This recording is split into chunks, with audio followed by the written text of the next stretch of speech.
असांखे तमामु सुठी मोट मिली आहे।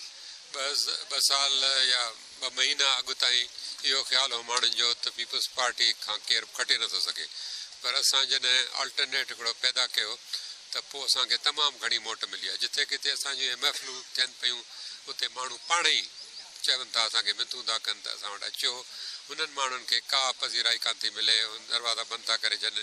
किथे किथे त तव्हां ॾिठो हूंदो त उन्हनि जे उमेदवारनि खे घणियूं मुश्किलात आहिनि। हिते तरक़ियाती कम जेके बि थिया आहिनि इन इलाइक़नि में, त साईं ज़फ़र अली शाह जा, ऐं उन खां पोइ जॾहिं मां MP हुयुसि तॾहिं कमु करायमि। बिजलियूं थियूं, रोड थिया, गिटियूं थियूं, हिते स्कूल ठाहियासीं, हिते जेको अस्पतालूं ठाहियूंसीं, ऐं ख़ुदा जे फज़ल सां घणनि माण्हुनि खे रोज़गार बि ॾिनोसीं। हिननि माण्हुनि कंहिंखे बि का चङाई कान कई। जेके नौकिरियूं थोरी घणी मिलियूं आहिनि उहे बि विकिणियूं, पैसनि ते विकिणियूं। तंहिंजे करे हिननि खे त का पज़ीराई कान मिलंदी ऐं ज़ालिम आहिनि। हिन माण्हुनि ते तव्हां ॾिसो पाण त हिननि सां ज़ुल्म थिया आहिनि, सालनि जा साल। हिननि सां का बि चङाई कान कई अथनि। हिननि खे पुलिस में फासाईंदा, हिन ते कूड़ा केस कराईंदा, हिन जी ज़मीनुनि ते कब्ज़ा कंदा।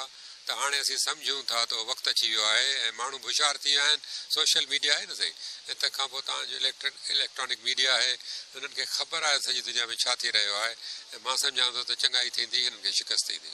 इहो था चऊं त पंहिंजी भलाईअ लाइ GDA जी मदद कनि, पंहिंजी जिंद छॾाइनि हिननि ज़ालिमनि खां। छाकाणि त ही पीपल्स पार्टी वारा जेके आहिनि ऐं मुहतरमा जी मिशन खे विसारे वेठा आहिनि।